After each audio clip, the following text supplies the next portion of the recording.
Kahoot is doing it wrong. Not everything. I'm not trying to be all mean here to Kahoot. There's a lot of things that Kahoot does right, but this one thing is a massive problem and it needs to be fixed. So in this video, me and C3PO are going to drink some coffee together and let you know some stuff Kahoot's doing right and one very important thing that they've got to get fixed.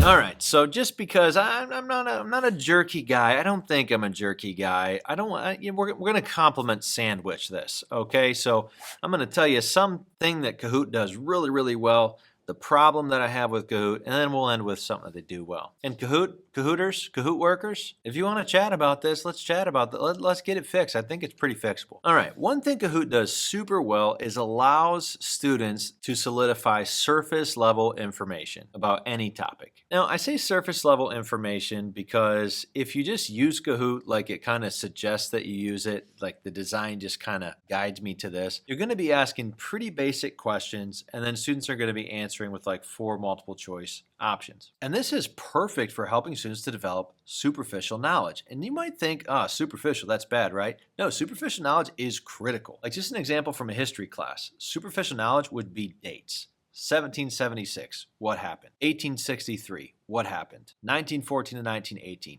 What happened? If you don't have that superficial knowledge as a history student, it's really hard to understand a lot of references that are made in textbooks or videos or documentaries or movies. But if you know 1914 to 1918 is the years of World War I, now all of a sudden if you're watching a movie and you see that it takes place during that time, you're going to understand what's happening in the movie just so much more. So don't minimize the importance of superficial knowledge. I don't care what class you're teaching, having a Kahoot per unit on key vocabulary words is not a bad idea. And because I can guide my students through a Kahoot and we can do it all together at the end of a unit, I can quickly see in the moment questions where they're really not getting it yet, and I can do some remedial instruction right there before we move on to the next question. So Kahoot's great for having students practice retrieving superficial knowledge. I like it. I like it. It's good. Good job. But now it's time to talk about that naughtiness. There is just no conceivable situation to me where it is useful for a student who is in 30th place to know that they're in 30th place. I have never seen a student who's in that situation who maintains motivation throughout, let's say, a 25 question Kahoot. When you are told after every single question that you're in 30th place and you look around the class and do a head count and you're like, there's 30 people in here. It's just a very clear signal that you are uniquely bad at this. I mean, it's basically what your heart infers from that data. So if we look at the old 5 key beliefs inside of the will to learn, what's happening with this? Well, first of all, if I'm 30th out of 30 kids, don't feel like I belong in this specific moment.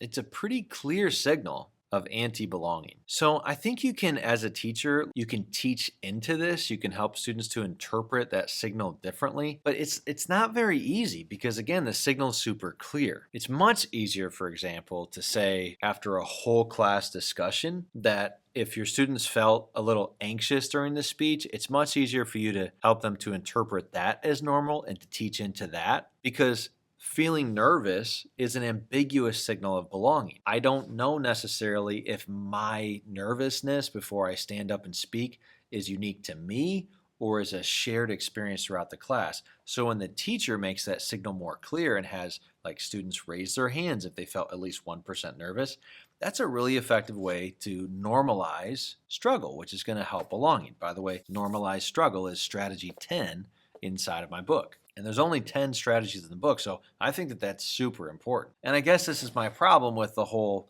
telling students what place they're in during the Kahoot, because it does not normalize struggle. It tells kids where they rank, and if they're at the bottom of the ranking, it tells them you're not as competent with this material as X number of other students. So I think there's actually a really easy fix to this. Just let teachers toggle that off or on. Maybe some teachers use this to great effect. I just don't see a use case for it. So let me toggle off students being told when they are beneath, let's say, 10th place. Then I don't have to have students who just start to mail it in on the Kahoot because they're like, whatever, I'm uniquely unfit for this Kahoot, so I'm just not even going to try. Then I can teach them toward continuing to put forth effort, teach them to, take notes on some of our most missed questions during the Kahoot, stuff that I love to do, but I don't have to deal with this anti-belonging signal from the ranking system. Okay, so there you go, Kahoot. Free advice how to fix my no-no for you. And then last, something else that Kahoot does well is that they've got some banging soundtrack options. Like I love that 80s vibe joint that they let me pick when my students are signing into the Kahoot. I mean, we just bop to that. Never get rid of those tunes, Kahoot. We love you for that. All right, colleagues, that's what I have to say. Kahoot, get it fixed. Teachers, be aware when you're using the tool of this problem until it gets fixed. Until next time, I've been DSJ. Drop a comment, like, subscribe, do all the things. It helps the channel a lot. Helps me to make great videos like this. I don't know. Is it a great video? Let me know.